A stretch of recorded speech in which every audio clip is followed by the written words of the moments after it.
I'm Carissa Carroll, founder of Jack's Basket. I grew up in a small town in southwest Minnesota. I am the youngest of 3 kids. Grew up in a church community that was so welcoming and supportive, and also introduced us to Bethel. When I was trying to decide what school and visiting, I just felt like Bethel was the perfect place. In 2013, I was pregnant with our second son, and his labor was going much faster and everything was going as planned.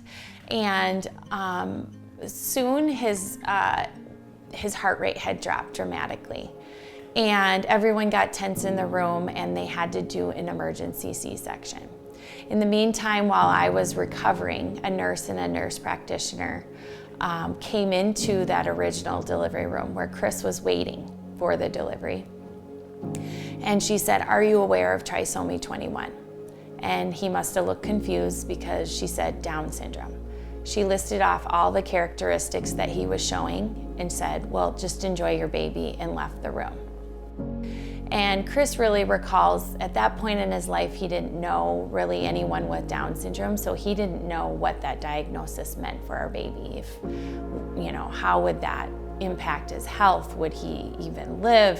Things just flooded his mind with confusion, shock, and fear of how that would change us.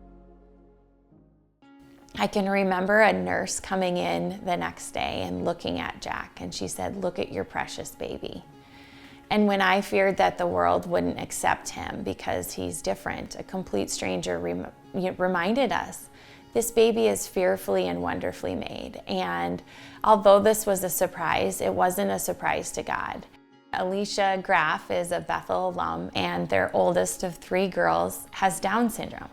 And I said, "Alicia, you're never gonna believe this. I just delivered my baby and he has Down syndrome." And she said, "Carissa, not for $1 million would I ever change who she is." Meeting her for coffee or a walk to just give me more glimmers of hope that we were gonna be okay. And that was the best resource. Connecting with other parents that have a child with Down syndrome that say the joy far outweighs the hard times. Jack is so lovable, and he almost has this sense of what people need in that moment. If it's a hug, if it is his funny personality, I feel like Jack's allowed us to appreciate just things we would have overlooked. I just wanted more and more new parents to just know of the love and the joy that's ahead. And I felt like, let's go back on Jack's first birthday and welcome a new baby with Down syndrome. And so we went back in March of 2014 and delivered a basket. And I found out through social media a family had received that first basket. And they said that it brought them hope for their son's life. They said it was the only congratulations that they received. And I said to Chris, we've got to do this everywhere. This is not a new diagnosis. Families shouldn't be leaving the clinic or the hospital without the support. I basically drove to every hospital in the Twin Cities and I said, "Hey, tell me what you do when a new baby is diagnosed with Down syndrome." And over they'd say, "I don't know." I'm thankful that some media picked it up and it ultimately allowed us to get basket requests for babies all over the world. Jack's Basket is a nonprofit that celebrates babies with Down syndrome. We come alongside families knowing that this diagnosis is unexpected. We give them hope and connection and all the free resources that are available. We also equip healthcare providers, knowing that when this diagnosis is given, it's often given with bias. And we believe that these babies with Down syndrome deserve to be welcomed and celebrated like everyone deserves to be.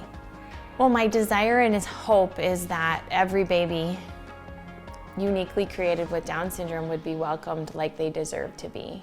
And that every provider would be equipped to start the story with hope and without bias. So along this journey, I never would have expected we would be welcoming this year our 10,000th baby in 49 countries in all 50 states. It's ultimately taken a lot of incredible people with hearts to serve. And that's where I can always go back to saying, Bethel was a gift to me to find people that have a heart to serve others because of their love for Jesus. Just truly trusting, surrendering, and just praying that God would provide in what's ahead. Sorry, I'm emotional, but what drives me is God's love for me and His faithfulness as we go forward and growing this organization, that He will do that and He will be faithful.